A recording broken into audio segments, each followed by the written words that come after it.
ดีอเล็กจีวีทู อีพิจี้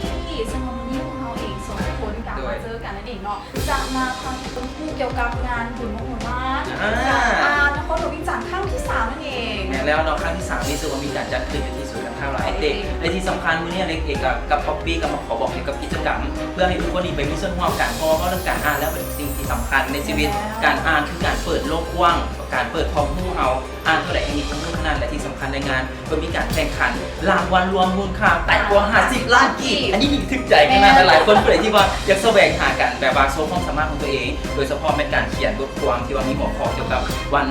แห่งพระคุณแม่นะในนี้ก็จะเป็นการเขียนบทความการแต่งเรื่องต่างๆหรือการถ่ายทอด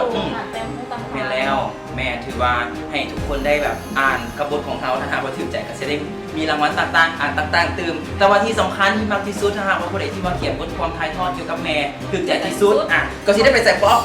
ลาลัมเปอร์ไปกับเมย์เฮาเลยกับเมย์เฮานั่นเองเนาะแล้วก็ไปเที่ยวแบบฟรีๆกันเลยโดยเนาะก็ถือว่าไปสวีทกันในโมเมนต์แม่ลูกเนาะก็ถืออีกเป็นโมเมนต์หนึ่งที่เขาอยากให้ทุกคนได้รับรางวัลสุดพิเศษแบบนี้แล้วพร้อมนั้นยังมีกิจกรรมอีกหลากหลายว่าจะเป็นการแข่งขันดนตรีเพื่อให้วัยรุ่นเขากล้าแสดงออกและยังบ่พอยังมีการแข่งเต้นเพราะเขาเป็นหนึ่งในกรรมการอยากให้ทุกคนไปมีส่วนร่วมกันเนาะย้ำอีกเทื่อนึงงานของเขาเป็นวันที่41เดือน3สุดท้ายวันที่15เดือน3นั่นเองอยู่ที่ศูนย์การค้าเราไอเต้แล้วเนาะถ้าหากว่าผู้ใดผู้อยากพาเกี่ยงพาลูกพาหลานพาตัวเองไปเปิดโลกกว้างน้ำกันกับแบบว่ามหกรรมเลยเป็นบุญมโหฬารแบบนี้ใหญ่ที่สุดหาใส่บ่ได้อีกแล้วแล้วพบกันเด้อบ๊ายบา